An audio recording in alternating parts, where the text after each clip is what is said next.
Cinema போல அரசியலுக்கு கூட கால் சீட்டை வாங்கி கொண்டுதான் நிகழ்ச்சிக்கு வருகிறார் விஜய் என தமிழிசை சவுந்தரராஜன் விமர்சனம் செய்துள்ளார். சென்னை அடுத்த மாடம்பாக்கத்தில் செய்தியாளர்களை சந்தித்த அவர் இவ்வாறு கூறியுள்ளார்.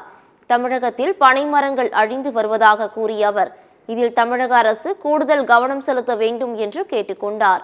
தாவேகா தலைவர் விஜய் தமிழகத்தில் திமுக தாவேகா இடையேதான் போட்டி என கூறியது குறித்த கேள்விக்கு பதிலளித்த தமிழிசை எதுகை மூளையாக பேசுவதற்கு வேண்டுமானால் நன்றாக இருக்கும் என்று தெரிவித்துள்ளார்.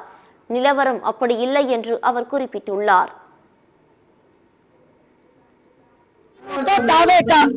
சொல்றதுக்கான எதுகை மூளையா இருக்கலாம். ஆனா தம்பி விஜய் எதிரிலே இல்ல. அவர் கால் ஷீட் வாங்கிட்டு தான் நடிப்பாரு. அதே மாதிரி கால் ஷீட் வாங்கிட்டு தான் அரசியல் வேலைக்கே வராரு. கால் ஷீட்டை விட்டுட்டு கால் பதித்து அரசியல் செய்ய வேண்டும். இன்னொன்று அவரோட வேலைக்கு திமுகவின் எதிர்ப்பை தீவிரப்படுத்தணும். பிஜேபி அவர் எதிர்க்க வேண்டிய அவசியமே இல்லை. இன்னொன்று மோடிஜி தமிழகத்தை பார்த்து மோடிஜியை கிண்டல் பண்றாரு. மோடிஜி மேல கொஞ்சம் மரியாதை வைங்க தம்பின்னு கேட்டுக்கொள்கிறேன்.